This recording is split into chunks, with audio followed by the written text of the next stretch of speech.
The flashbulbs were a volley of silent applause for Ruslan Astor, each pop and sparkle a confirmation of his universe. Tonight, he was the sun around which New York's elite orbited.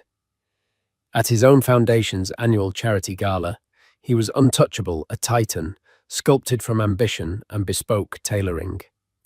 When a society reporter asked him about his past, specifically the quiet wife he'd divorced 2 years ago, he laughed.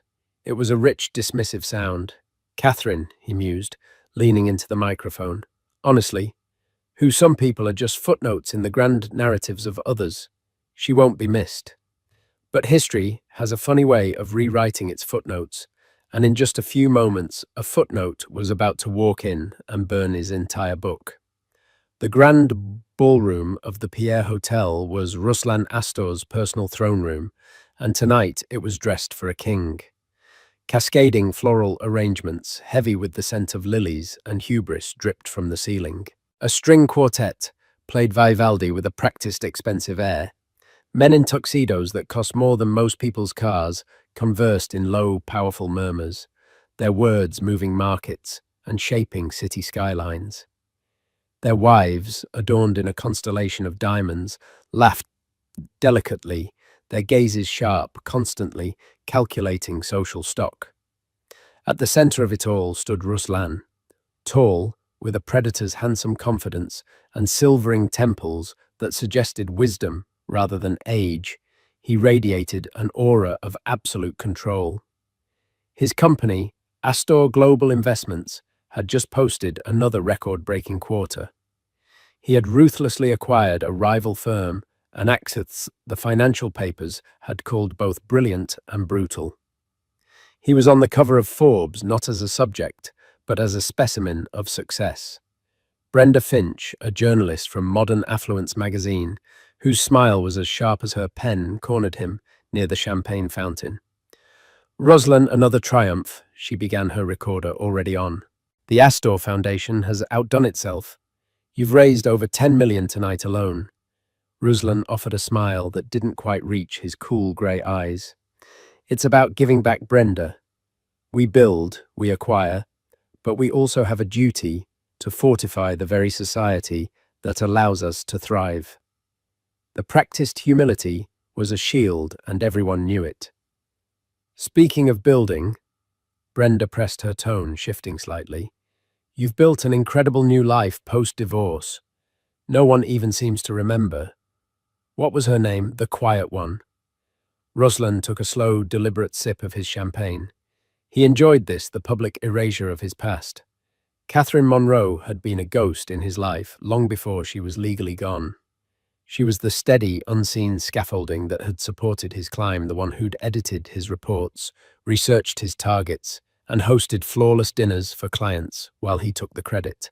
She was the one who had sacrificed her own promising career as an archival historian so he could chase his ambitions. She was quiet, yes, but her silence had been a wellspring of his strength.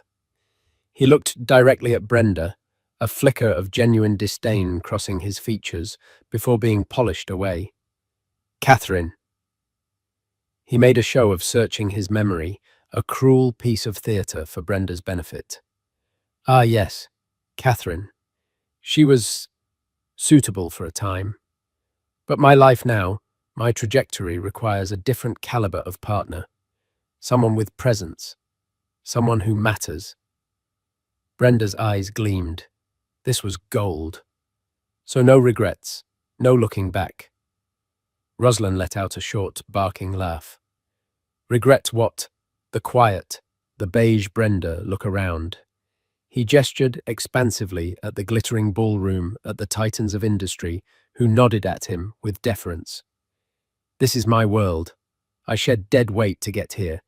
Some people are just footnotes in the grand narratives of others. She won't be missed.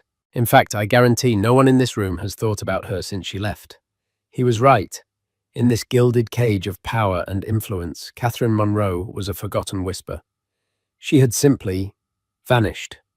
No messy social media posts, no public fight over assets. She had taken a modest settlement, a pittance, readily compared to what she was entitled to, and disappeared. Ruslan had told everyone she'd likely gone back to live with her aging grandmother in some forgotten corner of Pennsylvania, which to him was a fate worse than death. Well, Brenda said, pocketing her recorder, on to bigger and better things then. Always, Ruslan affirmed, clapping a fellow banker on the shoulder.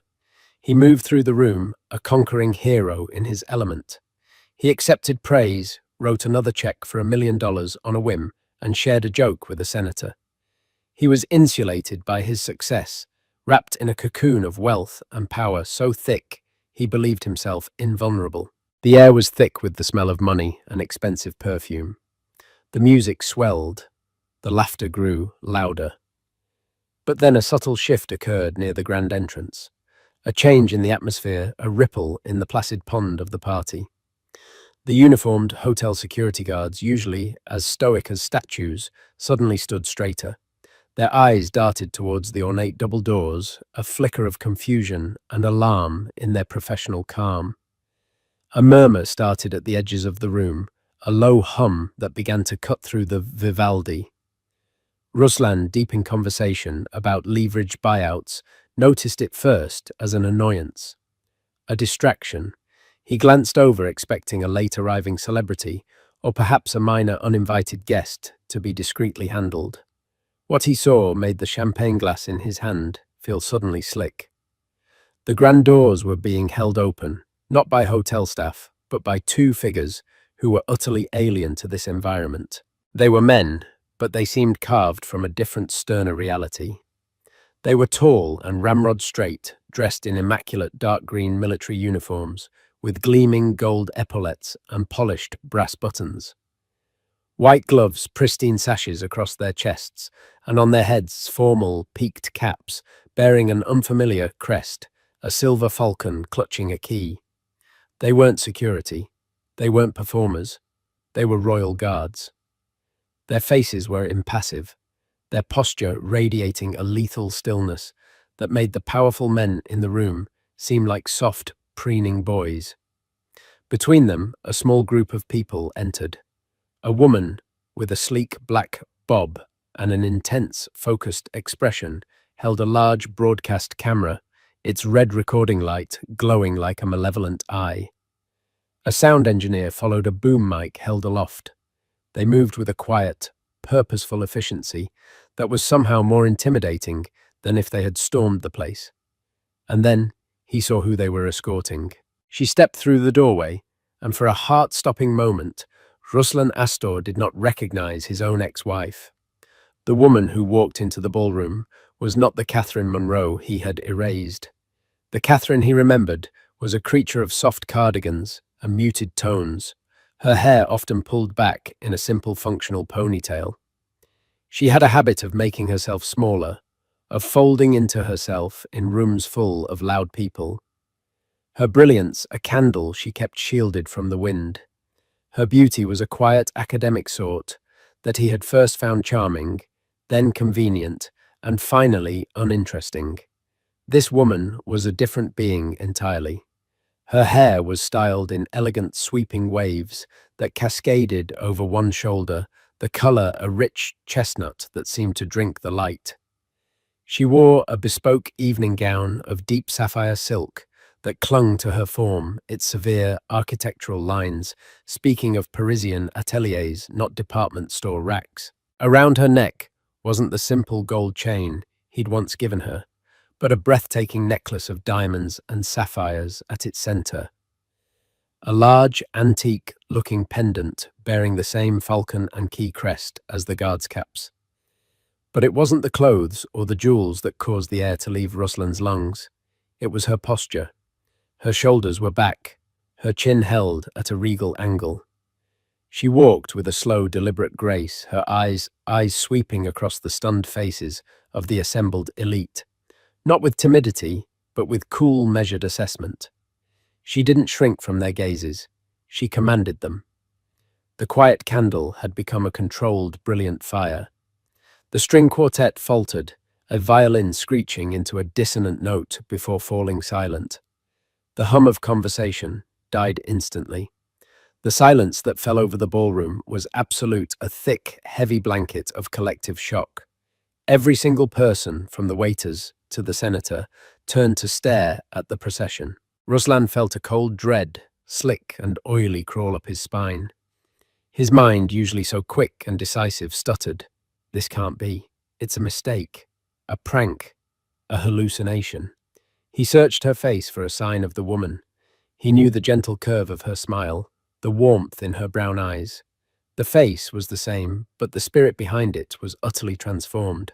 Her eyes, when they finally moved towards him, were not warm. They were calm, clear, and as unyielding as polished stone. His world, so solid and certain just moments before, began to tilt on its axis. The faces of his guests were a blur of gaping mouths and wide eyes. He saw Brenda Finch fumbling for her phone, her journalistic instincts overriding her shock. He saw his business rival Dominic Shaw, a smirk already playing on his lips, savoring the unfolding catastrophe. The camera crew, led by the woman, with the bob fanned out, slightly capturing the scene from multiple angles. The director, for That's What She Must Be, gave a small, almost imperceptible nod to her camera woman, who zoomed in, focusing tightly on Ruslan's face. He could feel the lens on him, a physical pressure. He was no longer the director of this event. He was its unwilling star. The procession did not stop at the edge of the room. It advanced. The royal guards moved with a synchronized rhythmic tread, their polished boots making no sound on the thick carpet, which was somehow more menacing than a heavy stomp. They moved past the champagne fountain, past the bewildered knots of guests, who parted for them as if by an invisible force. They were walking directly towards him. Ruslan's heart hammered against his ribs, a frantic bird trapped in a cage of his own making. His throat was dry. The confident, dismissive words he had spoken to Brenda just minutes ago echoed in his skull, each one a nail in his own coffin. She won't be missed. A footnote. Dead weight. He felt a primal urge to run to call security, to yell and scream, and make this nightmare stop. But he was frozen, pinned in place by 100 pairs of eyes, and the cold, undeniable reality of his ex-wife walking towards him, flanked by soldiers and trailed by a film crew, looking like she owned the very ground he stood on. Catherine stopped about 10 feet away from him. The guards halted in perfect unison, taking up positions slightly behind her, their hands resting formally on the hilts of the ceremonial swords at their waists. They were silent sentinels, their presence a clear and unspoken message. This woman was protected. For a long moment, no one spoke. The silence stretched, becoming more charged and uncomfortable with every passing second. In that silence, Ruslan Astor saw the full, terrifying scope of his miscalculation. He hadn't just divorced a quiet historian. He had discarded something he had never bothered to understand, and now it had returned in a form he couldn't comprehend. Finally, her eyes met his. There was no anger in them, no hatred, no desire for petty vengeance. There was something far more devastating indifference. It was the look one gives to a piece of furniture, a curious relic from a past life that no longer holds any emotional significance. Then she smiled. It was a small, serene, and utterly ruinous smile, and she spoke, her voice clear and steady, carrying across the silent, breathless room. "Ruslan," she said, her tone as smooth and cool as the silk of her gown. "You look surprised." Ruslan's mouth opened, but no sound came out. His mind, a finely tuned machine for hostile takeovers and market analysis, was failing its most basic functions. He felt the heat of 100 stares, the collective gaze of his peers, his rivals, his sycophants. He was exposed, a specimen under a microscope. "Catherine," he finally managed his voice, a hoarse croak that sounded pathetic even to his own ears. "What is this? What is the meaning of this circus?" He gestured wildly at the guards, the cameras. He was trying to project outrage to reclaim control, but it came out as panicked blustering. "A circus." The woman director with the black bob stepped forward, her expression sharp and businesslike. She held up a hand to her camera operator, a silent instruction. Mr. Astor, my name is Helena Vargas. I'm the director of this circus. We're filming a documentary, The Bloodline Cipher, and we have all the necessary permits to be here. Her voice was calm, clipped, and held an authority that brooked no argument.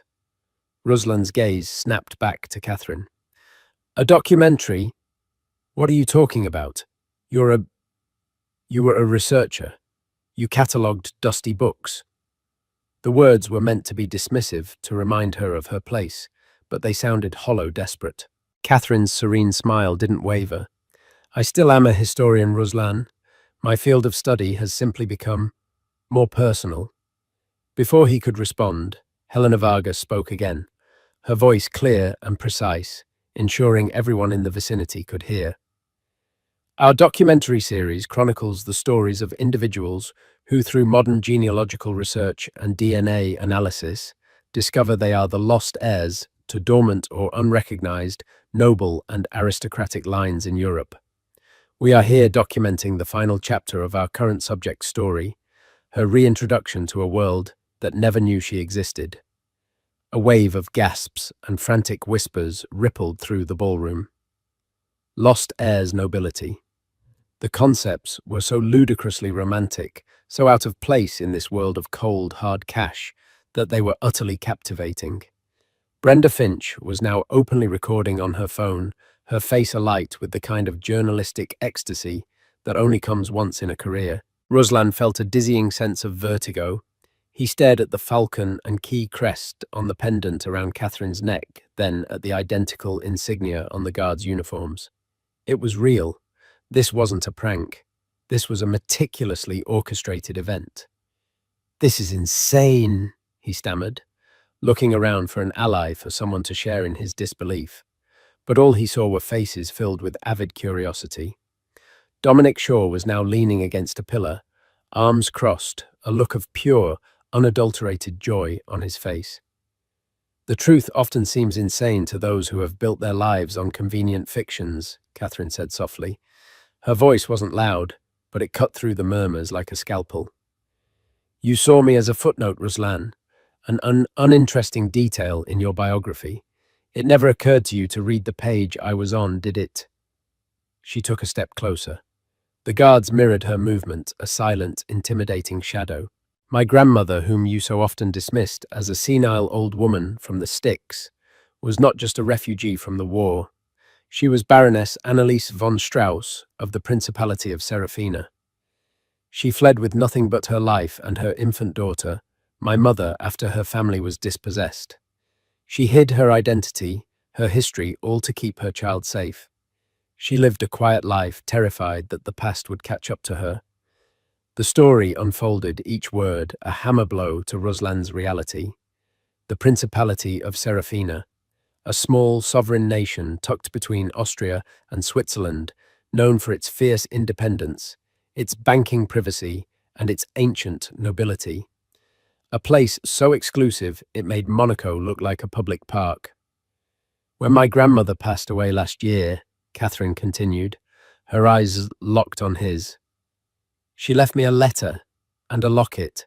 Inside was a key, not a physical key, but a cipher that unlocked our family's history, which she had painstakingly documented. With the help of the Saraphina Royal Archives and a team of genealogists, we confirmed it all. The titles of my family were never extinguished, merely dormant. As her sole, living, legitimate descendant, the title passes to me." Helena Vargas, the director, stepped forward once more, providing the coup de grace. "Allow me to introduce you all," she announced, her voice ringing with theatrical flair. "To Baroness Catherine von Strauss of Seraphina." The name hung in the air, electric and impossible. Baroness. The word was a thunderclap in the silent ballroom. Ruslan felt his knees weaken. The woman he had called dead weight was a baroness. The ex-wife he had assured everyone wouldn't be missed was now titled Nobility, standing in the center of his gala, flanked by royal guards, with a film crew broadcasting his humiliation. He looked at her, truly, looked at her and saw the truth. This wasn't just about a title. This was about identity. He had tried to strip her of one to make her nothing more than Mrs. Astor, a pale reflection of his own glory, and in his absence she had found an identity far older, far more resonant, and infinitely more powerful than any he could ever offer. Why? He whispered the question, raw and pathetic. Why do this here in front of everyone? Catherine's expression softened for the first time, but not with pity. It was with a kind of clinical closure. Because you needed an audience, Ruslan, she said, her voice dropping so only he could hear it. You built your entire world on the perceptions of others. Your strength is derived from their applause. I thought it was only fitting that your education be conducted in front of the same crowd. She glanced around the room at the stunned faces. You said I wouldn't be missed. I just wanted to see for myself if you were right. With that, she turned her back on him. Her dismissal was more profound than any insult. He was no longer part of the conversation. He was the footnote now. Miss Vargas, Catherine said to the director, her voice once again clear and public. I believe we have what we came for. Shall we? Helena Vargas nodded. Cut, she said to her camera operator. That's a wrap on this location. And as the guests stood frozen, a sea of black ties and stunned jewels, Baroness Catherine von Strauss of Saraphina, flanked by her guards, turned and walked out of the ballroom, leaving Ruslan Astor alone in the ruins of his perfect night, the silent echo of his own arrogance ringing in his ears. To the stunned onlookers at the gala, Catherine's transformation was a magical, instantaneous event, a Cinderella story in reverse, where the princess sheds her rags to reveal the royalty that was always there. But for Catherine, the journey from the shadows of her marriage to the spotlight in that ballroom was a slow, painful excavation of a life buried alive. Her marriage to Ruslan Astor had begun with what she'd mistaken for love. He was dazzling ambitious and saw in her quiet intelligence a perfect complement to his own flashy brilliance. She was completing her PhD in European history, specializing in the archival of noble estates. He called her his secret weapon charmingly at first. He would bring home complex financial reports, and she, with her historian's mind, trained to find patterns in chaos, would help him distill strategies and identify vulnerabilities in his targets. The first crack appeared during a dinner party 2 years into their marriage. Ruslan was holding court, explaining his latest masterstroke, a complex deal involving a German manufacturing dynasty. Catherine listened, a small, proud smile on her face, as he recounted the breakthrough moment, the discovery of a clause in a 19th century family charter that gave him the leverage he needed. It was a discovery she had made after spending weeks in a dusty university library, poring over obscure German texts for him. She had excitedly explained it to him over coffee one morning. Now he told the story as his own, a moment of solitary genius. When a guest asked him how he'd even thought to look there, he'd laughed and said, "Sometimes you just have to have a feel for history." He never once glanced her way. That night she confronted him, not with anger, but with a hurt confusion. "Ruslan, that was my research." He had looked at her, genuinely perplexed by her complaint. "And we're a team, aren't we? Your success is my success." But he meant it as a one-way street. He began to call her research our hobby and her shelved dissertation a pastime. He subtly, systematically devalued her world until it seemed insignificant even to her. He convinced her to abandon her PhD. "You're a genius, Kate. You don't need a piece of paper to prove it," framing it as a liberation when it was truly an isolation. The emotional neglect was a slow poison. He was a man who lived for the audience. At home with the curtains drawn, she barely existed. He would be on the phone pacing electric with energy and then hang up, and the light within him would extinguish. He would look at her sitting on the sofa, a book in her lap, and his eyes would slide right past her as if she were a piece of furniture he'd grown tired of. The breaking point was quiet and mundane. He was being honored at another awards dinner, and she had a terrible flu. She begged him to stay, her voice weak. Ruslan, please, I feel awful. He had paused while putting on his cufflinks, looked at her in the mirror and said, I have to be there. It's important for us. He kissed her forehead, a cold, perfunctory gesture, and left. Lying in bed, shivering with fever, she realized the us he spoke of was not a partnership. It was a corporation, and he was the CEO, and she was an asset whose depreciation had begun to exceed her value. She left a month later. Her lawyer had urged her to fight for her share of the massive wealth she had helped build. But Catherine wanted no part of it. Taking his money felt like an admission that her time with him had a price. She wanted her freedom, not a severance package. She took only what she'd come with and a small lump sum settlement that would allow her to start over without panic. She moved to a small town in rural Pennsylvania to care for her ailing grandmother, Annalise, the woman Ruslan had always referred to with casual condescension. It was in that quiet house, filled with the scent of old books and dried lavender, that Catherine began to find herself again. Annalise, her mind still sharp despite her physical frailty, never spoke of the past. But one rainy afternoon, as Catherine was organizing a dusty trunk in the attic, she found it a small, velvet-lined box. Inside was a heavy, tarnished silver locket on a chain. It wasn't beautiful, but it felt important. It wouldn't open. She took it downstairs to her grandmother. Annalise's eyes, usually clouded with age, cleared with a sudden, sharp recognition.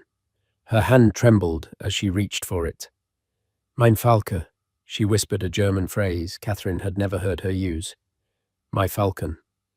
Over the next few weeks, as if the locket had unlocked a door in her mind, Annalise began to tell her story. She spoke of a castle in the mountains of a crest with a falcon and a key of a title Baroness von Strauss that she had buried for over 70 years. She told of fleeing the Anschluss in Austria, her family targeted not for their religion, but for their vocal opposition and their ancient sovereign allegiances to the then neutral Principality of Saraphina. Her husband had been killed. She had escaped with her baby Catherine's mother and a few hidden treasures, making her way to America with the help of a refugee network. She had lived in fear her entire life, convinced that acknowledging her past would bring danger to her family. To be noble is to be a target, she'd said, her voice thin. Here I was, just Anna the baker. I was safe. You were safe. After Annalise passed away peacefully in her sleep, Catherine found the key to the locket taped to the back of an old photograph. Inside wasn't a picture, but a tiny, intricately folded piece of paper. On it was a sequence of numbers and letters, a cipher. Tucked away with her grandmother's will was a letter. It instructed Catherine to contact a specific solicitor's office in Zurich and to give them the cipher. They will know what it means, the letter read. It is your birthright, Katerina. Do not let them forget us. Grief-stricken, but driven by a new burning curiosity, Catherine followed the instructions. The Zurich solicitor was discreet and incredibly efficient. The cipher corresponded to a dormant vault containing family records, letters of patent from the Prince of Saraphina, and proof of their lineage dating back to the 15th century. He connected her with the royal archives in Saraphina. What followed was 6 months of painstaking, thrilling work, genealogical verification, DNA testing, that matched hers to distant cousins in the Seraphinan nobility and historical cross-referencing. It was the most important archival project of her life, and it was her own. As her identity was being officially restored by the Seraphinan authorities, she received an email from a documentary producer, Helena Vargas. The Royal Archives protective of the Principality's image had alerted her to this incredible story. Helena wanted to document Catherine's journey. At first, Catherine refused. She didn't want the publicity, but then Helena said something that struck a chord. This isn't just your story, it's your grandmother's. It's a story about a woman who sacrificed her identity for her child's safety. Now you have the power to restore that identity, to honor her. Hiding in the shadows is what your enemies would have wanted. Stepping into the light is a victory. And as she thought about it, she realized Helena was right. It was a victory, and there was one person in the world who needed to witness it. A man who dealt in public perception, who had publicly erased her. She thought of Ruslan's smug face, of his dismissive words. A plan began to form, not of petty revenge, but of poetic justice. She told Helena about the Astor Foundation gala. "He's being honored," she said. "It's his coronation. He will be at the height of his power, surrounded by everyone whose opinion he values." Helena Vargas's eyes had lit up. "Oh, that's cinematic," she'd breathed. "That's the final scene." So they planned it meticulously. The bespoke gown, the family jewels flown in from a vault in Zurich, the quiet arrangement with the Saraphina consulate for a formal royal guard escort. Every detail was designed not to create a scene, but to make a statement of fact history and undeniable truth, delivered on the very stage where Ruslan Astor performed his fictions. It wasn't about hurting him. It was about showing him and the world he curated exactly what and who he had thrown away. The moment Catherine walked out of that ballroom, the solid ground beneath Ruslan Astor's feet turned to quicksand. The immediate aftermath was a cacophony of camera flashes and shouted questions. "Mr. Astor, is it true? Was your ex-wife a secret baroness? Did you know about her noble heritage? What's your comment on her documentary?" He stumbled backwards, his face pale, muttering, "No comment." As his personal security team, looking flustered and useless, formed a circle around him and hustled him towards a side exit. He escaped his own party, like a criminal. The sound of Brenda Finch's voice yelling, "Ruslan! He said you wouldn't miss her. He said she was a footnote," chasing him down the hall. The fallout was not a storm. It was a contagion. It spread through the digital world with blistering speed. By the time Ruslan reached his sterile Park Avenue penthouse, the first articles were already online. Forbesdom, the Baroness and the banker Astor Gala, rocked by shocking revelation. Vanity Fair. Wall Street's footnote is actually European royalty. Videos shot on guests' phones were going viral, grainy clips of Catherine's regal entrance and Ruslan's slack-jawed disbelief. The narrative he had so carefully constructed for 2 decades, that of the infallible self-made titan, was shattered overnight. The story was too good, too deliciously ironic. He wasn't the hero anymore. He was the villain of a fairy tale, the arrogant fool who cast out the hidden princess. The next morning, the real damage began. The stock for Astor Global Investments opened down 7%. It wasn't a catastrophic drop, but it was a clear signal of market jitters. Wall Street runs on confidence, and the image of Ruslan Astor being so thoroughly publicly blindsided had shaken that confidence to its core. If he could be so ignorant about the person he slept next to for a decade, what else was he ignorant about? What other footnotes had he missed in his due diligence? His phone, usually a conduit of power, became an instrument of torture. Calls from his board members were terse and demanding. "Ruslan, we need to get ahead of this. It's a perception problem. It's a personal matter," Ruslan had roared into the phone at his chairman of the board, a man he'd known for 30 years. It stopped being personal the moment she walked in with a camera crew and uniformed soldiers. "Greg," the chairman had replied coldly, "your brand is our brand, and right now your brand is clueless elitist." His rival, Dominic Shaw, twisted the knife with glee. He gave an anonymous quote to a major financial journal. "In our business, you're paid to know things. You're paid to see value where others don't. When a man has a priceless asset in his own home and mistakes it for junk, it makes you question his eye for every other investment he's ever made." Everyone knew who it was from. Humiliation burned in Ruslan's gut, hot and acidic. He tried to fight back to control the narrative. He hired a crisis PR firm, a team of expensive sharks who specialized in reputation management. Their advice was immediate and unanimous: humility and apology. "You need to issue a statement," the lead publicist, a stern woman named Ms. Evans, instructed him. "You congratulate her. You say you were unaware of her incredible heritage, but you wish her nothing but the best.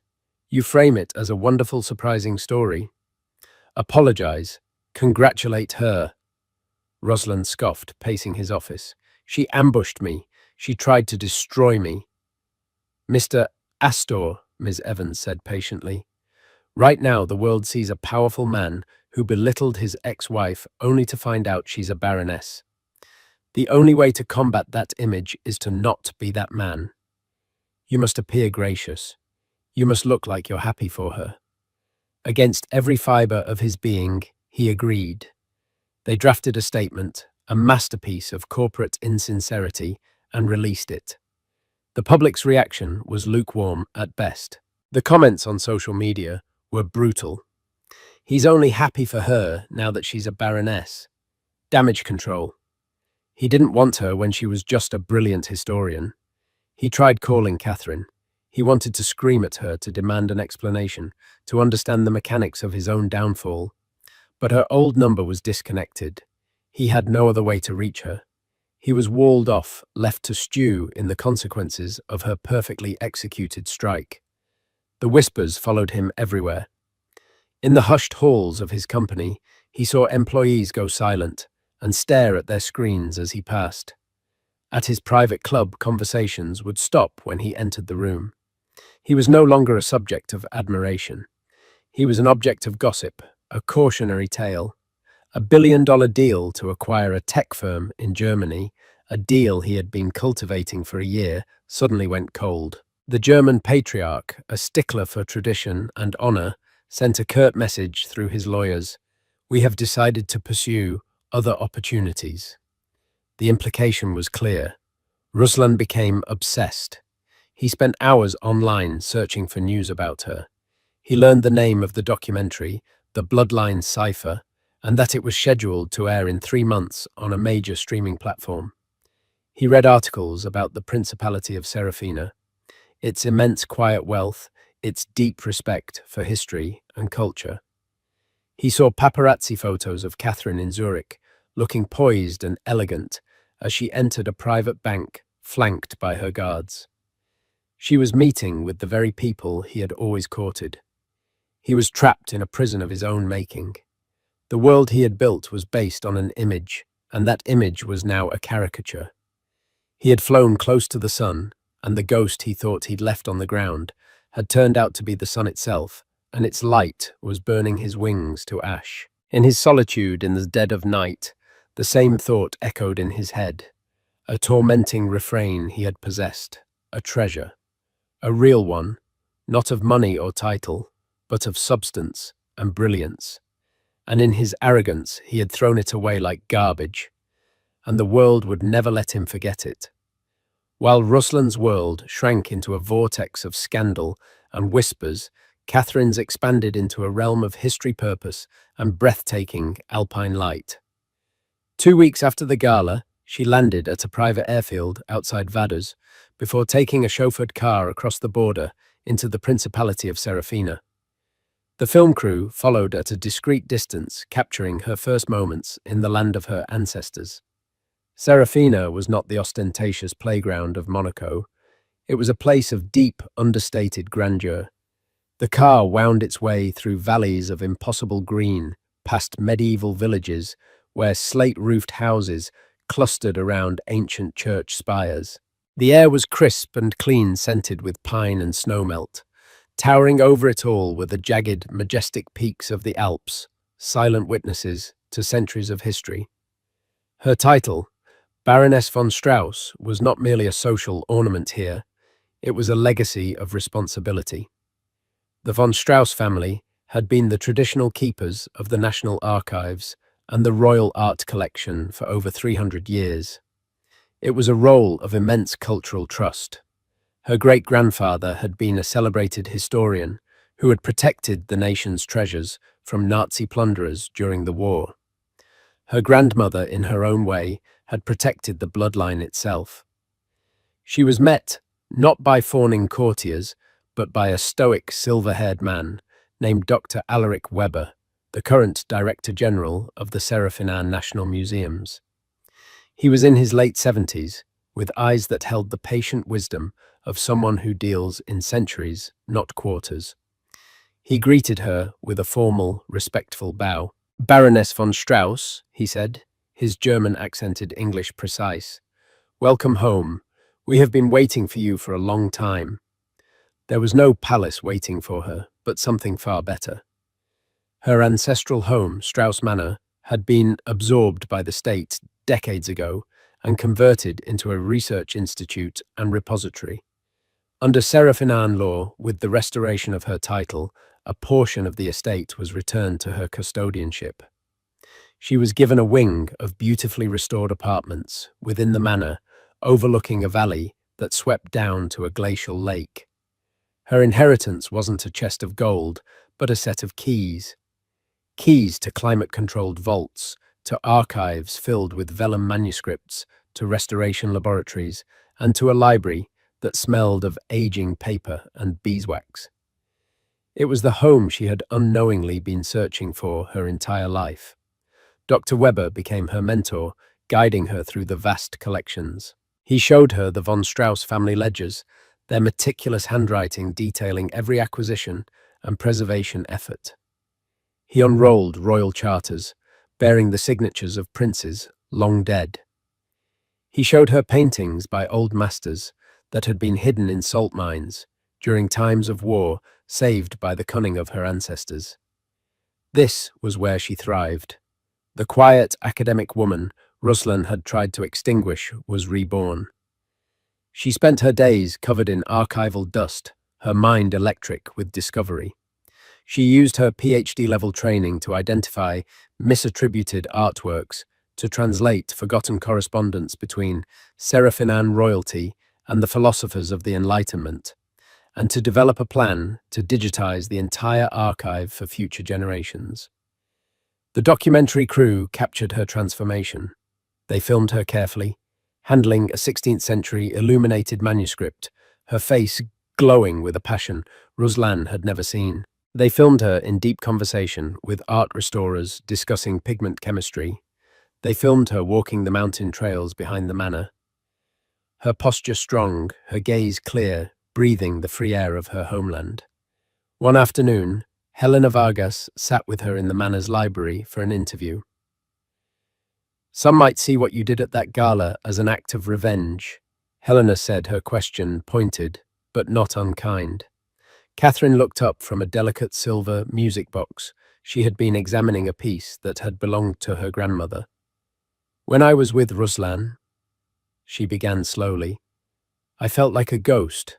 My passions, my skills, my history, it was all invisible. When I discovered who I was, who my family was, it was like finding a map to my own soul.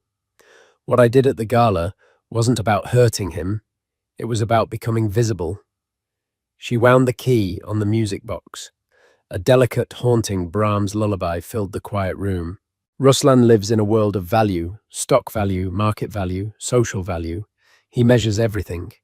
But he has no concept of worth, she continued. The worth of history, of duty, of identity. My grandmother gave up her title to survive, but she never gave up her worth. This, she gestured around the library at the centuries of accumulated knowledge.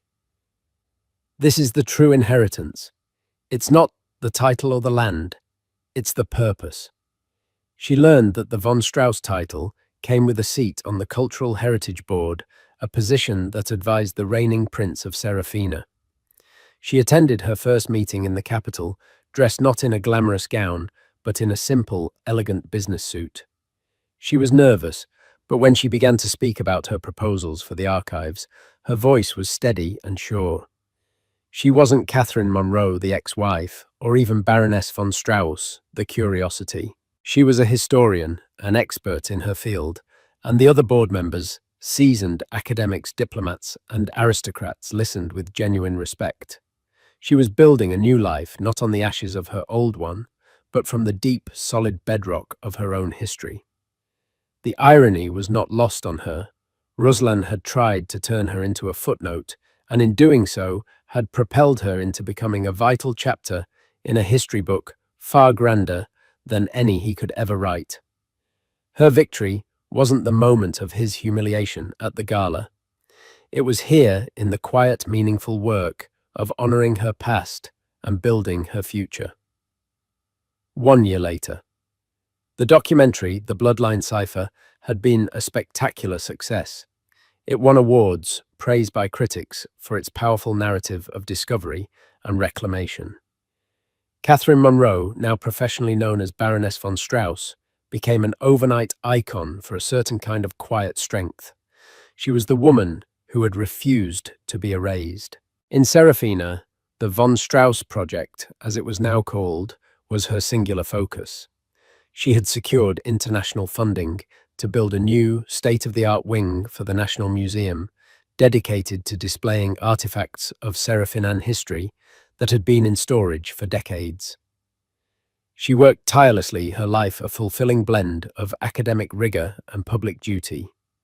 She gave lectures, oversaw restorations, and spent her evenings in her quiet apartment in the manor, sometimes reading, sometimes simply watching the moon rise over the Alps.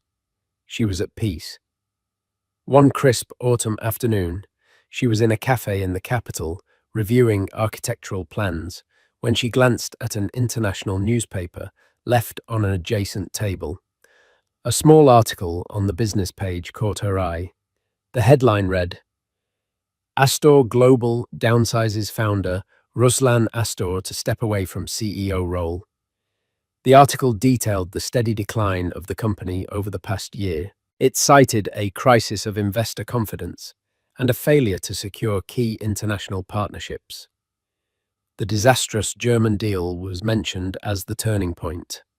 Ruslan Astor, it said, would be transitioning to a senior advisory role, corporate jargon for being pushed out of his own company.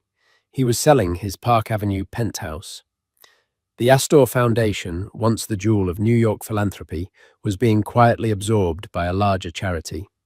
Catherine read the words without triumph, without a shred of malice. She felt a profound, quiet sense of closure. His empire, built on the shifting sands of image and public perception, had crumbled when the image was cracked. His world was loud, and she had silenced it with a single, irrefutable truth. Thousands of miles away, Ruslan Astor sat in a borrowed office, a small, sterile space, with none of the grandeur he was used to. The bespoke suits felt hollow, the expensive watch on his wrist, a mockery of the time he had lost. His phone rarely rang. The invitations had stopped coming. He was a social leper. Dominic Shaw had successfully orchestrated a boardroom coup, positioning himself as the stable, reliable successor who could repair the company's image. He was no longer the king. He was a ghost in the world he had built, haunted by the memory of a sapphire gown and a ruinous smile. He would sometimes see her face on the news or in a magazine, christening a new museum wing meeting with dignitaries, her expression serene and confident. He would look at the woman on the screen and feel a pang of something more painful than hatred. It was a phantom limb of regret for a life he could have had, a partner he had been too blind to see. He had wanted a woman with presence, and he had discarded the one woman whose presence could command a room without saying a word. The true irony, he finally understood, was that he had been the one living the quiet beige life. A life of repetitive deals, shallow conversations, and a desperate need for applause. Catherine had been the one with the deep, rich, technicolor inner world, a world of history and meaning he had never bothered to enter. The final scene of the story belongs not to him, but to her. Catherine stood on a balcony overlooking the new museum wing on its opening night. The Prince of Saraphina stood beside her. Below, a crowd of distinguished guests mingled, their faces illuminated by the warm lights. The air buzzed with cultured conversation, and the clinking of glasses. Helena Vargas was there, no longer a director, but a friend raising a glass to her from the crowd. A young reporter from a European arts journal approached her. "Baroness," the reporter asked, "your story is an inspiration. To go from obscurity to this. What do you say to people who feel invisible, who feel like footnotes in someone else's story?" Catherine looked out at the mountains, their peaks dark against the star-dusted sky. She thought of her grandmother's sacrifice, of Ruslan's dismissive laugh, of the long, quiet path that had led her here. "I would tell them that a footnote is still part of the book," she said, her voice clear and calm. "It holds a piece of the truth. Sometimes all you have to do is find the courage to turn the page and read it aloud. You might discover that your little note wasn't a footnote at all. It was the title of a much better story waiting to be told." She had not just reclaimed her name. She had become the author of her own life. And Ruslan Astor, the man who wrote grand narratives, was a forgotten sentence in her far more interesting tale. So what happens when the life you tried to erase writes itself back into history with royal authority? The story of Catherine Monroe, now Baroness von Strauss, isn't just about revenge. It's a powerful testament to the fact that your worth is never determined by someone else's inability to see it. Ruslan Astor thought he was the main character, but he was just the catalyst for a much greater story. It's a reminder that the quietest people often have the richest inner worlds, and that history, whether personal or royal, has a powerful way of demanding its due. Some people build empires of glass and steel, others reclaim legacies carved in stone.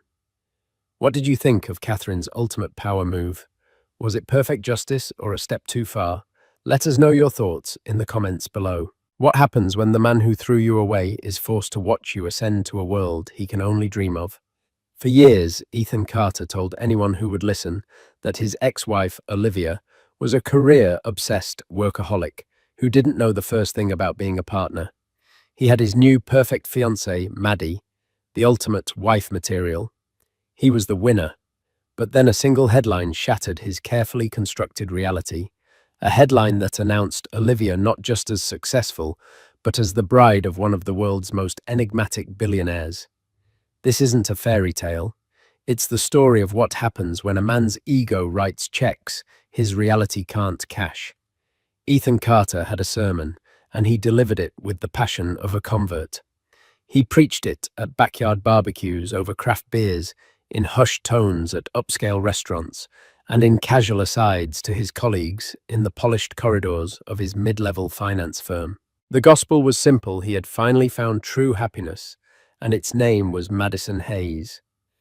"Maddie," he'd say, a contented smile playing on his lips. "She just gets it. She understands what a man needs at the end of a long day." He'd usually be holding Maddie's hand when he said this, her presence serving as Exhibit A in the case for his newfound enlightenment. She was pretty, with a girl-next-door charm, a sprinkle of freckles, and a laugh that was always ready and willing.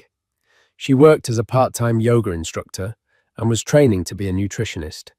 Her ambitions were wholesome, manageable. They didn't threaten to eclipse his own. The unspoken, yet deafeningly loud counterpoint to this sermon was his ex-wife, Olivia Rossi. He rarely used her name. She was simply my ex. The adjectives he attached to her were starkly different: driven, intense, always on, and his personal favorite, just not nurturing. "You know, a man wants a partner, not a competitor," he explained to his friend Mark one Saturday as they stood over a grill, the scent of sizzling burgers filling the air. Maddie was inside, laughing with Mark's wife, her silhouette visible through the kitchen window. My ex, she couldn't switch off. We'd be in bed, and she'd be scrolling through market trends on her phone. She'd forget to pick up the dry cleaning because she was closing a deal. The house never felt like a home. It felt like a launch pad for her career. Mark nodded, slowly, flipping a patty. "She was always smart, though."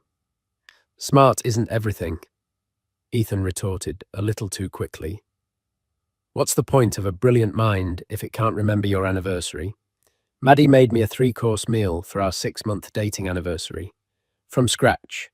That's wife material. That was his favourite phrase, wife material.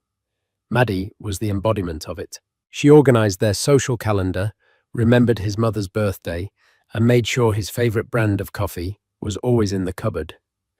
Her world seemed to revolve around building a comfortable, supportive life for them. She admired his work at the firm, listened intently to his stories about office politics, and soothed his ego when a deal went south. She was the calm harbour to his ex-wife's stormy sea. Their divorce had been finalised 2 years ago, and in Ethan's retelling, it was an amicable, logical conclusion. "We just wanted different things," he'd say with a shrug. "I wanted a family, a home. She wanted a boardroom." He omitted the screaming matches the nights he'd come home to an empty house, not because Olivia was closing a deal, but because she couldn't bear to be in the same room as him. He forgot the way he'd belittled her ambitions, calling her small startup project a cute little hobby. Someone he had convinced himself, and was working tirelessly to convince everyone else, that the failure of his marriage was entirely on Olivia. It was a failure of her femininity, her priorities, her very nature. His engagement to Maddie was his vindication. The 1-carat cushion-cut diamond on her finger was a trophy. Their life together was a portrait of domestic bliss curated for public consumption. Ethan's Instagram was a gallery of their happiness. Maddie laughing as she kneaded dough in their pristine kitchen, the two of them clinking wine glasses on their balcony overlooking the city. A selfie snuggled on the couch with the caption, "Nothing better than a quiet night in with my fiancé. Shh. Wife material, blessed." His friends mostly bought into it. They saw how relaxed Ethan seemed, how much he smiled. They saw Maddie's adoration for him. If they had private reservations, if they remembered the vibrant, witty Olivia and felt a pang of something missing, they kept it to themselves. It was easier to celebrate the new improved Ethan than to question the narrative he was so carefully crafting. One evening, about 6 months into their engagement, Ethan and Maddie were hosting a small dinner party. His boss, Mr. Henderson, and his wife were the guests of honour. Maddie, a gracious host, had prepared an elaborate meal of roast chicken and Dauphinoise potatoes. "Ethan, you are a lucky man," Mr. Henderson said, raising his glass of Pinot Noir. "Madison, this meal is divine. My wife hasn't cooked a meal like this in 20 years. Maddie blushed prettily. "I love taking care of my man." Ethan beamed, placing a proprietary hand on her shoulder. "She's one of a kind. Traditional values. You know how rare that is these days." "Henderson," he shot a meaningful look at his boss. "Some women are so focused on shattering glass ceilings, they forget how to build a foundation at home." It was a direct, albeit anonymous shot at Olivia.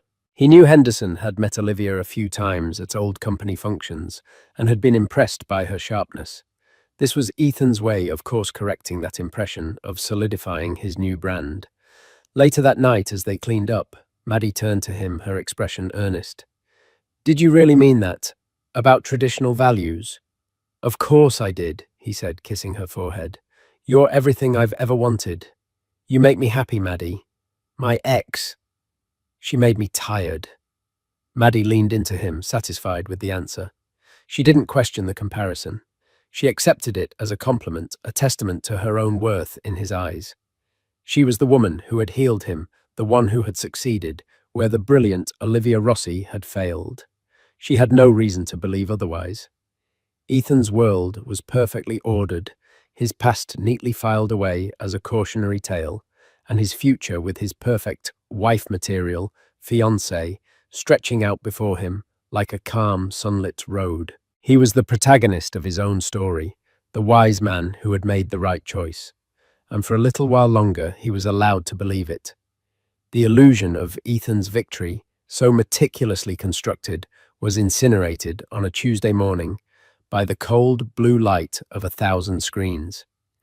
It didn't happen in a vacuum. For weeks, a certain name had been bubbling up in the financial news circuits Ethan monitored. Obsessively, Damien Thorne. Thorne was a spectre in the world of high finance and tech, a man who had built a multi-billion-dollar empire from the ground up before he was 35. He was notoriously private. There were maybe 3 or 4 authenticated photos of him in existence, all of them grainy and years old. He gave no interviews, attended no galas, and his company, Ethelred Industries, operated with a level of secrecy that was the stuff of legend. Thorne wasn't just rich, he was a myth. Ethan and his colleagues spoke of Damien Thorne in the same way ancient mariners might have spoken of a kraken, with a mixture of awe, terror, and disbelief. He was a market mover, a kingmaker. A single rumoured investment from him could send a stock soaring. On that particular Tuesday, Ethan was in a mid-morning meeting presenting quarterly projections with his usual slick confidence. His phone, which he'd placed face down on the polished mahogany table, began to vibrate. Not a single buzz, but a frantic, insistent series of them. Mark, sitting beside him, shot him a questioning look. Ethan subtly shook his head, trying to maintain focus on his PowerPoint slide. But the buzzing didn't stop. It was a cascade of notifications and digital avalanche. A flicker of irritation crossed his face. He was in the middle of a sentence about market penetration when his boss, Mr. Henderson, cleared his throat. "Ethan, is everything all right?" Henderson asked, his eyes gesturing towards the vibrating phone. "Sounds like you're a popular man this morning." A few colleagues chuckled. Flustered, Ethan mumbled an apology and silenced the device. But the seed of unease had been planted. His presentation faltered, his smooth delivery becoming slightly stilted. He rushed through the last few slides, his mind now preoccupied with the silent, insistent phone in his pocket. When the meeting finally adjourned, Ethan snatched the phone. The lock screen was a chaotic mosaic of notifications. Texts from Mark, his college buddies, his sister. A dozen alerts from news apps. He swiped it open, his thumb hovering over the messages. The first one he saw was from Mark, a simple explosive link to a Forbes article. Above the link, Mark had typed a single sentence. "Ethan, you are not going to believe this." He clicked the link. The page loaded, and for a moment the world seemed to tilt on its axis. The headline was stark black and brutal. It read, "A power union, reclusive billionaire, Damien Thorne, to marry tech CEO, Olivia Rossi." Ethan's breath hitched. It couldn't be. His Olivia. No, there must be another Olivia Rossi, who was a tech CEO. It was a common enough name. He scrolled down his heart, pounding a frantic rhythm against his ribs. And then he saw the picture. It was a professional photograph, stunning in its intimacy and power. Damien Thorne, no longer a grainy myth, but a startlingly handsome man with sharp, intelligent eyes and a jawline that could cut glass, stood with his arm around a woman. But it was the woman who stole Ethan's breath. It was Olivia. But it was an Olivia he had never seen before. The woman in the photo was radiant, her dark hair styled in sleek waves, her smile not the tired, strained one he remembered, but wide and genuine.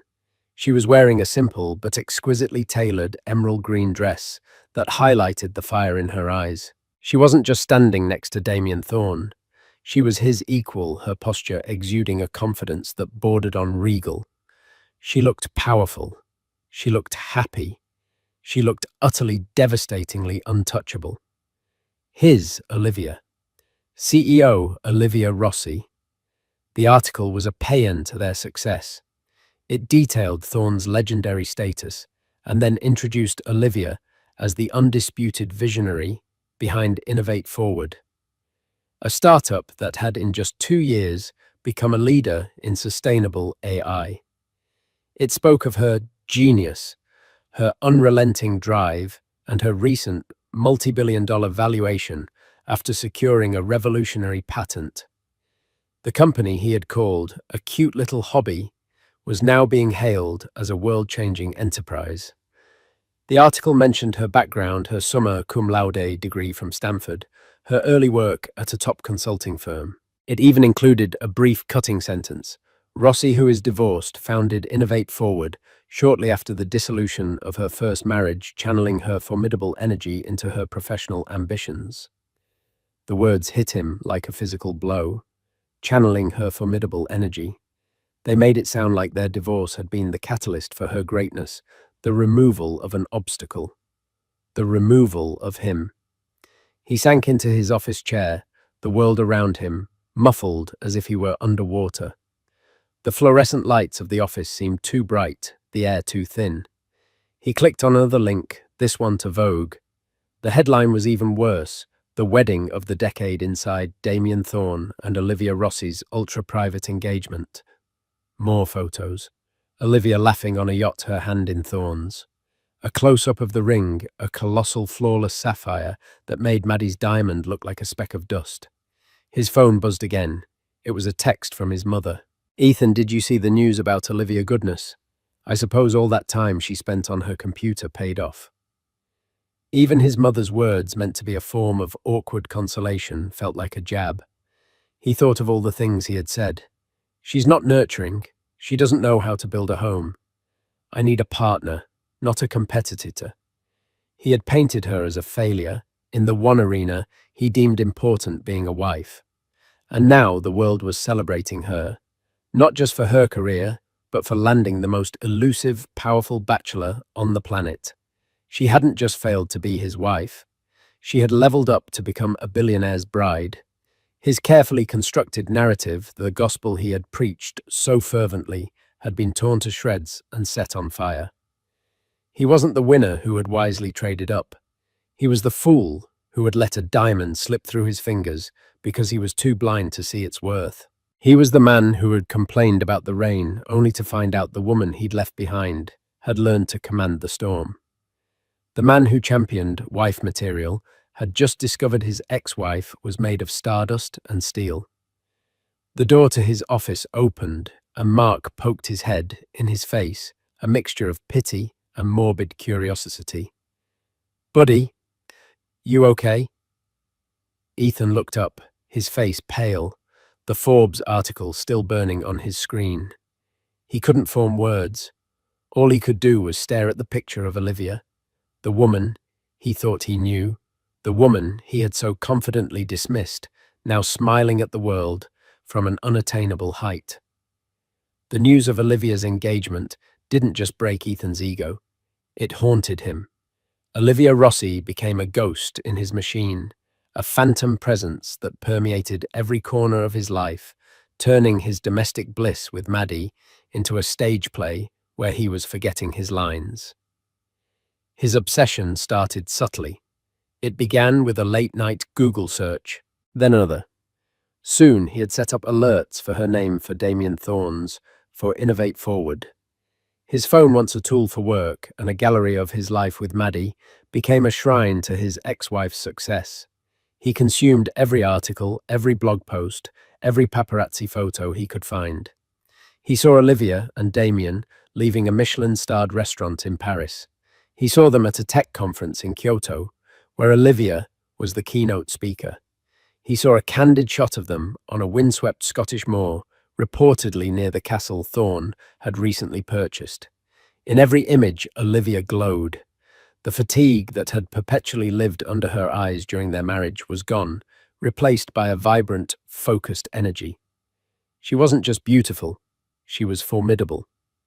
Ethan started to draw comparisons, a slow, toxic poison seeping into his relationship with Maddie. One evening, Maddie was excitedly telling him about a new vegetarian lasagna recipe she had perfected. "It's amazing, Ethan. I used a cashew-based cheese, and you can't even tell the difference. It's so much healthier," she said, her eyes bright with pride. A year ago, he would have praised her, called her a culinary genius, and posted a picture of it with the hashtag #HadWifeMaterial. Now, his mind superimposed a different image over the scene. He remembered an article he'd read that morning. Olivia Rossi, CEO of Innovate Forward, addresses the World Economic Forum on the future of sustainable food production. "That's great, Mads," he said, his voice flat. He pushed the lasagna around his plate. "Really great." Maddie's smile faltered. You don't like it? No, it's delicious, just got a lot on my mind from work. It was a lie, and they both knew it. He wasn't thinking about work. He was thinking about Olivia addressing world leaders while he was eating vegan lasagna. The thought was so absurd, so galling, it soured the taste of the food in his mouth. The ghost of Olivia was present in their conversations too. He would find himself replaying arguments from their marriage, but with a horrifying new clarity. He began to remember the things he had chosen to forget. Flashback. 3 years ago, their old apartment. Olivia is sitting at their small dining table, which is covered in schematics and financial projections. She hasn't slept in 2 days. Her eyes are red-rimmed, but blazing with excitement. "Ethan, look at this," she says, her voice thrumming with energy. "I've streamlined the energy conversion process. The efficiency gain is almost 12 This is it.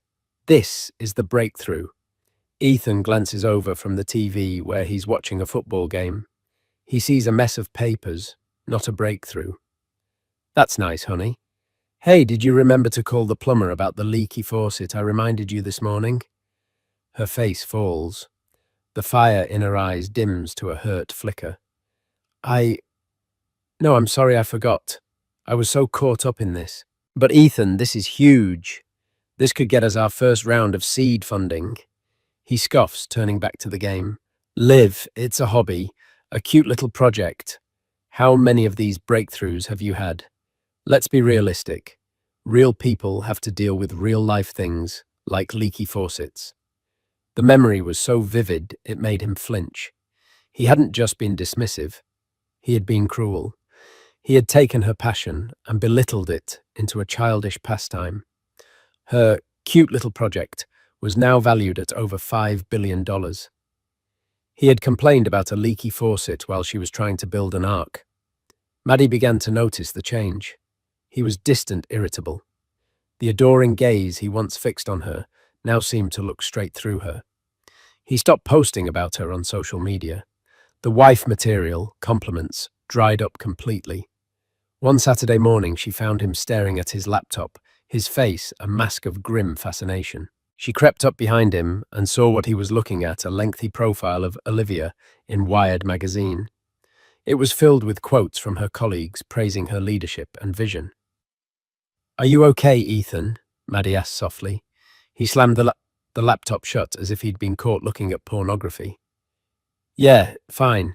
Just keeping up with the competition." "She's not your competition, Ethan," Maddie said, her voice laced with a growing insecurity. "She's your ex-wife, and she's marrying Damien Thorne." He snapped the words, erupting with a venom that shocked them both. "Do you have any idea what that means? It's not just that she's successful, it's that the entire world now sees me as the idiot who let her go." "Nobody thinks that," Maddie said, though her voice wavered. Was she trying to convince him or herself? "Oh, they do," he said, his voice dropping to a bitter whisper. "They look at me, and they think, that's the guy who wasn't good enough for Olivia Rossi. And then they look at you and they think..." He trailed off, but the implication hung heavy and ugly in the air between them. "And they think you're the consolation prize." He didn't say it, but Maddie heard it. She saw it in his eyes. Every time he looked at her now, he was comparing her to the ghost of Olivia. Her wholesome, supportive ambitions now seemed small and insignificant in the shadow of Olivia's global success. Her knowledge of nutrition seemed trivial compared to Olivia's knowledge of quantum computing. The very qualities he had praised as wife material were now in his mind evidence of her inferiority. The haunting became a full-blown obsession. Ethan started driving by the old brownstone he and Olivia had once shared, a place they'd sold during the divorce. He would park across the street and just stare at it, lost in a fog of regret. He started trying to piece together the timeline. She had founded Innovate Forward just 3 months after their divorce was finalized. She must have been planning it, working on it during their final year together, the same year he was complaining that she wasn't paying enough attention to him. He had thought her distraction was a sign of her failing as a wife. He now understood it was the sign of her preparing for a new life, a life that didn't include him. He hadn't just lost her, he had been systematically and surgically removed from her path to greatness. The realization was a slow, agonizing burn, cauterizing his pride and leaving behind a permanent scar. He was no longer the protagonist of his own story. He was a footnote in hers. The digital ghosts were not enough. Ethan's obsession demanded a confrontation in the flesh. He needed to see her, to speak to her, to somehow recalibrate the reality that had spun so violently out of his control. He couldn't just be the man who read about Olivia Rossi in Forbes. He had to force her to acknowledge him, to see him, to give him something. He wasn't even sure what. An explanation. An apology. Validation. He knew that a direct approach was impossible. Calling her would be pathetic. Her number was likely changed anyway. Emailing her would be a digital cry into the void, easily deleted by some high-powered assistant. No, it had to be a chance encounter, something that would allow him to maintain a sliver of dignity. His opportunity came in the form of a high-profile charity gala for the city's children's hospital.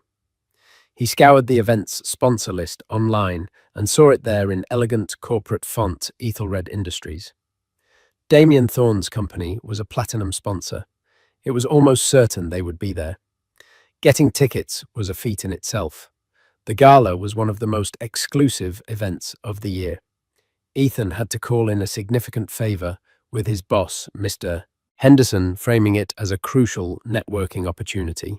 Henderson, likely sensing the desperation, but intrigued by the potential drama, secured 2 tickets. He told Maddie it was a mandatory work event. She was thrilled. She spent a week searching for the perfect dress, finally settling on a soft rose gold sequined gown. She looked beautiful, a shimmering, hopeful figure next to him, in the taxi on the way to the museum where the gala was being held. Ethan, however, felt a cold knot of dread and anticipation in his stomach. He was wearing his best tuxedo, but he felt like a fraud, an imposter about to infiltrate a world where he no longer belonged. The museum's grand hall was breathtaking, transformed into a celestial wonderland of twinkling lights and cascading white florals. The city's elite mingled their diamonds and laughter echoing off the marble floors. Ethan scanned the room, his eyes darting over clusters of politicians, socialites, and business tycoons. And then he saw them. They were standing near the grand staircase, a magnetic center of gravity in the glittering crowd. Damien Thorne was exactly as he appeared in photographs, tall, impeccably dressed, in a custom-tailored suit, exuding an aura of quiet, unshakable power. But again, it was Olivia who commanded Ethan's attention. She was wearing a gown of deep sapphire blue, a clear nod to her engagement ring. The dress was a marvel of minimalist architecture, sleek and severe, yet incredibly feminine. It clung to her form, its sharp lines accentuating the confident way she held herself. Her hair was swept up in an elegant chignon, showcasing a pair of diamond earrings that glittered like captive stars. She wasn't just in her element, she was the element. People orbited her, listening with rapt attention as she spoke, her gestures animated and precise. Maddie saw them too. Wow! She breathed, her grip tightening on Ethan's arm. That's her. She's stunning. There was no jealousy in her voice, only pure, unadulterated awe. It made Ethan feel even worse. He steered them towards the bar, his throat suddenly dry. He needed a drink. He needed a plan. He watched her for 20 minutes, a predator stalking his prey. He saw her part from Thorne's side to speak with an elderly woman in a wheelchair, her expression softening with genuine warmth. He saw her laugh at something a city councilman said, a full-throated, joyful sound that he couldn't remember ever hearing from her. This was his moment. She was alone. "I'll be right back," he muttered to Maddie, leaving her by a marble pillar. He walked towards Olivia, his heart hammering against his ribs. Each step felt like wading through wet cement. She had her back to him, finishing her conversation. As the woman in the wheelchair was wheeled away, Ethan stepped forward. Olivia, she turned. Her eyes, those fiery, intelligent eyes, landed on him. For a fraction of a second, there was a flicker of surprise, a ghost of the woman he once knew. Then it was gone, replaced by a cool, polite neutrality. It was the look one gives a stranger who has mistaken you for someone else. Ethan, she said. Her voice was calm even. There was no anger, no pain, no shock. There was nothing, and the nothingness was the most painful response of all. Fancy seeing you here.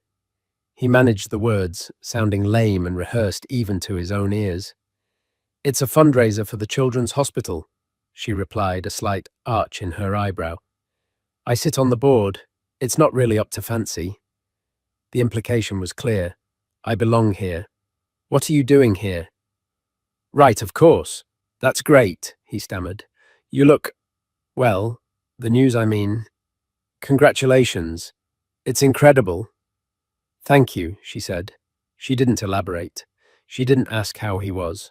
She simply stood there, a portrait of patience, waiting for him to finish whatever this was, so she could move on. He floundered, searching for the right words.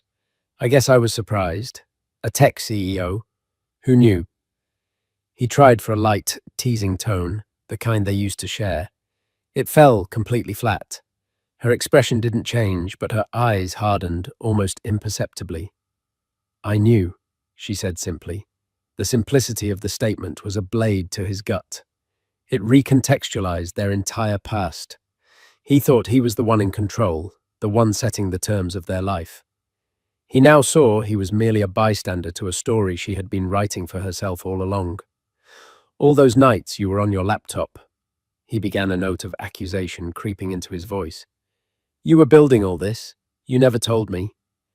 A flicker of something, not anger, but perhaps pity, crossed her face. You told me it was a cute little hobby, Ethan. You said real people have to worry about leaky faucets. I learned to stop sharing my dreams with people who would only belittle them. Her words were not a shout, but a quiet, clinical dissection of his failure. He had no response. She was right. From across the room, Damien Thorne had noticed their interaction. He began to walk towards them, not with aggression, but with a calm, purposeful stride. He was a shark gliding through water, effortless and dominant. Everything all right, darling? Thorne asked, his voice a low baritone. He slid his arm around Olivia's waist, his eyes locking onto Ethan's. It was not a threatening gaze, but an assessing one. He was sizing Ethan up, and in a single glance, dismissing him as irrelevant. Perfectly fine, Olivia said, leaning into Thorne's embrace. She turned her smile to him, a smile of genuine affection and partnership. Ethan was just offering his congratulations. That's civil of you, Thorne said to Ethan, his tone making it clear he thought it was anything but. Ethan felt himself shrink under Thorne's gaze. He was outmatched in every conceivable way, wealth, power, status, and most devastatingly in his role in Olivia's life. He was the past, a footnote. Damien Thorne was the present and the future. Just then, Maddie appeared at his side, looking nervous and out of place. Ethan, is everything okay? She asked. Olivia's eyes moved to Maddie. Her expression softened for a moment. She gave her a small, almost imperceptible nod, a gesture of female solidarity that completely excluded Ethan. In that moment, he realized Olivia didn't hate him. He didn't register enough to be hated. He was an obstacle she had overcome, a lesson she had learned. We should go, Olivia said to Thorne, completely turning her back on Ethan. Dr. Evans wanted to discuss the new pediatric wing. As they walked away, Thorne's hand resting protectively on the small of her back, Ethan was left standing in their wake, the scent of Olivia's expensive perfume lingering in the air. He felt Maddie's hand on his arm, a grounding but unwelcome touch. He had engineered the collision, hoping to cause a dent, a spark, something to prove he still had an effect on her. Instead, He was the one left wrecked on the side of the road, watching her drive off into the stratosphere without a glance in the rearview mirror. The disastrous encounter at the gala sent Ethan into a downward spiral. The cool dismissal from Olivia and the silent, authoritative presence of Damien Thorne played on a loop in his mind. He became sullen, withdrawn, and openly resentful. His relationship with Maddie, already fractured by his obsession, began to crumble under the weight of his misery. She tried to be supportive, but her attempts to comfort him were met with irritation. Her wife-material qualities, her patience, her gentle nature now grated on his nerves, serving only as a reminder of everything Olivia was not. The real twist, the final nail in the coffin of Ethan's self-delusion, didn't come from a headline or a public humiliation. It came from the past, in the form of an old friend and a drunken, pathetic confession.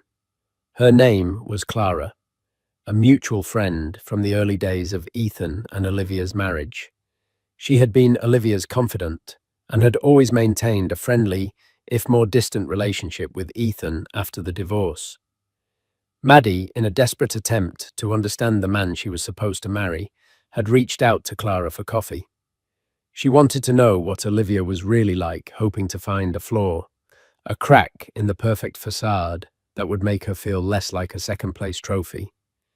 They met in a quiet cafe, and Maddie, her voice trembling slightly, explained the situation. He's obsessed with her, Clara. Since the news about her engagement, he's a different person. He looks at me like I'm not enough. I just need to understand what their marriage was like. Why did they really break up? Clara sighed, stirring her latte. She had seen Ethan's narrative play out on social media and through the grapevine. She had stayed silent out of loyalty to Olivia, but seeing Maddie's genuine pain changed her mind. Olivia had moved on to an unassailable, new life. Perhaps it was time the truth of the old one was told. Ethan has his version of the story, Clara began carefully. The one where Olivia was too ambitious and not domestic enough. That's not a lie exactly. It's just not the truth. She leaned forward, her voice low. About a year before they separated, Olivia wasn't just working on her hobby. She had a real shot. She had a meeting lined up with a venture capital firm, a big one. They were seriously interested in her initial proposal for what would eventually become Innovate Forward. She was terrified and ecstatic. It was all she could talk about for weeks. Maddie listened, her heart sinking. The meeting was on a Friday, Clara continued, her eyes fixed on Maddie's. The Thursday night before she and Ethan had a massive fight. He accused her of abandoning their life together, of caring more about nerdy spreadsheets than about him. He told her she was going to fail, that she was delusional for thinking she could compete in that world. It was brutal. The next morning, Olivia went to the meeting, and she bombed. She was rattled, her confidence was shot. The feedback was that her financial projections, the very core of her pitch, were a mess. They were filled with small but critical errors. The VC firm passed, telling her the project lacked financial viability. She was devastated. She thought she had choked under pressure. Clara took a deep breath before delivering the final blow. A few weeks later, Olivia was clearing off their shared computer, and she found the original presentation file in the trash bin.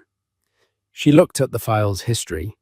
It showed that the night of their big fight, after she had gone to bed, someone had logged in at 2 a.m. and spent 30 minutes in the document, that someone had systematically altered key figures in her financial model. Tiny changes, almost impossible to spot unless you knew what you were looking for, but enough to make the whole projection fall apart under scrutiny. Maddie felt the blood drain from her face. "No," she whispered.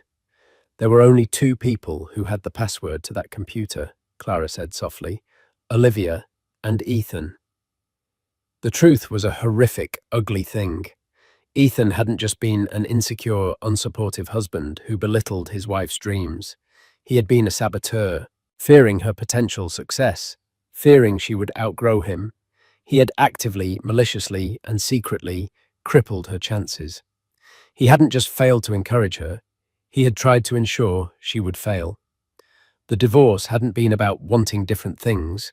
It was because Olivia had discovered his ultimate betrayal. She never confronted him with the proof she was too broken and too proud.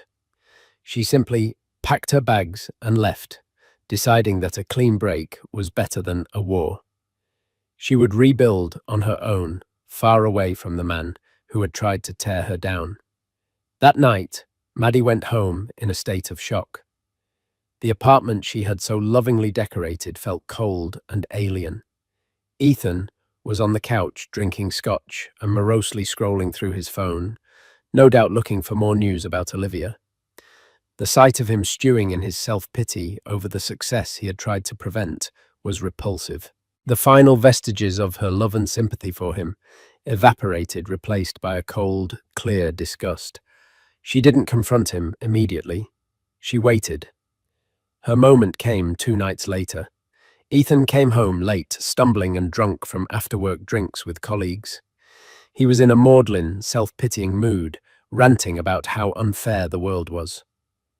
"She has everything," he slurred, slumping into a chair. "Everything. And what do I have?" This was it. Maddie stood before him, her arms crossed, her face a mask of stone. "You want to know why she has everything, Ethan?" she asked, her voice dangerously quiet. "It's luck," he muttered. "She met a rich guy." "No," Maddie said, her voice rising with a furious power she didn't know she possessed. "It's because she got away from you. Clara told me, Ethan. She told me about the presentation, about the VC meeting, about what you did to her financial projections at 2 in the morning."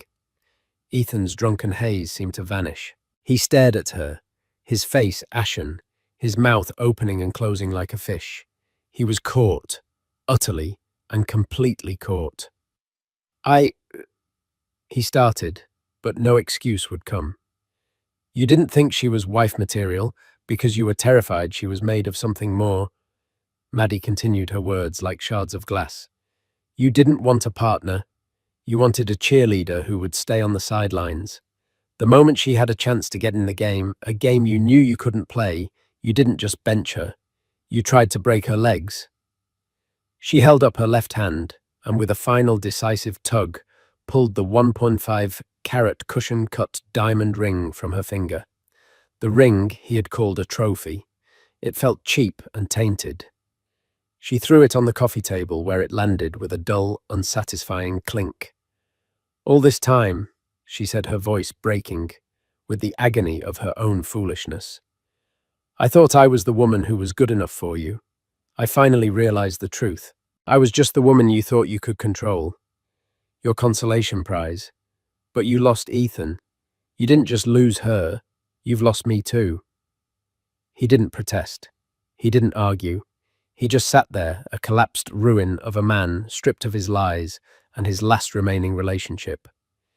The ghost of his past betrayal had finally come home, not just to haunt him, but to leave him utterly and completely alone.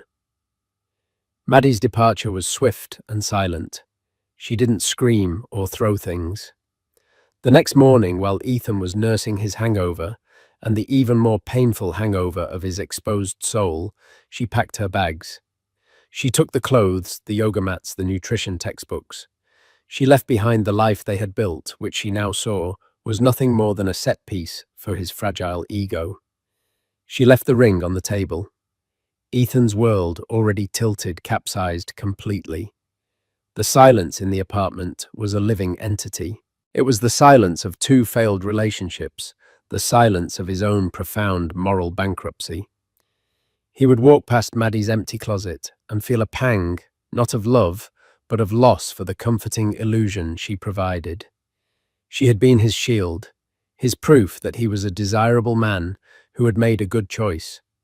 Without her, he was just the guy who sabotaged his brilliant wife and then got dumped by his fiancée. His work suffered. The slick confidence that was his primary professional asset evaporated. His colleagues, who had all seen the news about Olivia and had undoubtedly heard the whispers of his breakup with Maddie, treated him with a mixture of pity and contempt. Mr. Henderson called him into his office one afternoon. "Carter," he said without any preamble, "your numbers are down. You look like hell. Whatever is going on in your personal life, get it sorted. This firm doesn't pay for baggage." The humiliation was absolute. He was failing everywhere. He was the common denominator in his own life's wreckage. He made one last desperate attempt to salvage something. He composed a long, rambling email to Olivia. It was a pathetic cocktail of apology, self-pity, and twisted justification. He admitted to the sabotage, but framed it as a moment of weakness, a desperate act by a man terrified of being left behind. He wrote about how he had never stopped loving her, how he realized now she was the only one for him. He ended it by begging for a chance to talk, to explain himself in person. He hit send in the dead of night, fueled by scotch and desperation. The reply came less than an hour later. It was not from Olivia. It was from an email address he didn't recognize with the subject line, "A final communication." The message was brief and utterly devastating. "Mr. Carter, this email is to confirm that Ms. Rossi has received your message. It is also to inform you that a legal team has been retained to handle any and all future correspondence from you. Any further attempts to contact Ms. Rossi, Mr. Thorne, or their associates, either directly or indirectly, will be met with immediate legal action, including but not limited to a restraining order. Your email has been logged as evidence of harassment. We trust this is the final communication required on this matter.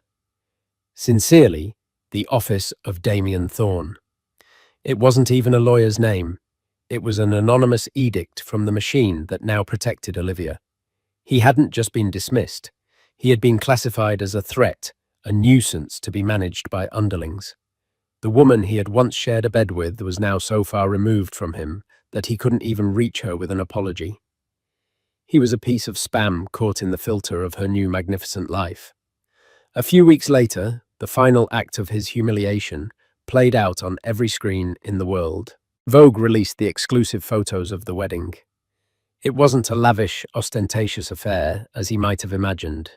It was an event of breathtaking taste and quiet power. The ceremony took place at the Scottish castle he had read about under a canopy of ancient trees. There were only 50 guests. The photos showed Olivia in a wedding dress that defied convention. It was elegant, structured, and modern, with clean lines and a powerful silhouette. She looked less like a princess and more like a queen. But it was the expression on her face that truly broke him. In every photo, she radiated a joy so profound and serene, it seemed to light up the ancient landscape. It was the look of a woman who was not just loved, but seen valued and revered for exactly who she was.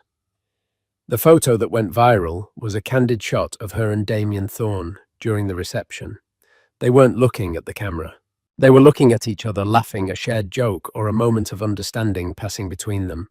They were a team, partners, competitors on the same side, conquering the world together. Ethan stared at the picture on his phone, sitting alone in the sterile apartment that Maddie had left. He saw everything he had thrown away and everything he had tried to destroy. He had wanted a wife who would make his house a home. Olivia had left and built an empire. He had wanted a woman who would live in his shadow. She had found a man who wasn't afraid of her light, a man who wanted to stand in it with her. He finally understood. Olivia's success wasn't a lucky break or a fairy tale. It was the direct result of her talent, her drive, and most painfully, her liberation from him. He had been the anchor weighing her down. In cutting him loose, she had been free to rise. The wreckage of his life was not an accident. It was a consequence. He was not the victim of circumstance. He was the architect of his own desolation. The wedding photos were not an invitation to his ex-wife's new life. They were the closing credits on his own. A year passed, a year of crushing anonymity for Ethan Carter. He kept his job at the firm, but he was a ghost in the hallways. The swagger was gone, replaced by the quiet, shuffling demeanor of a man perpetually braced for bad news. He was no longer invited to the important meetings or the after-work drinks.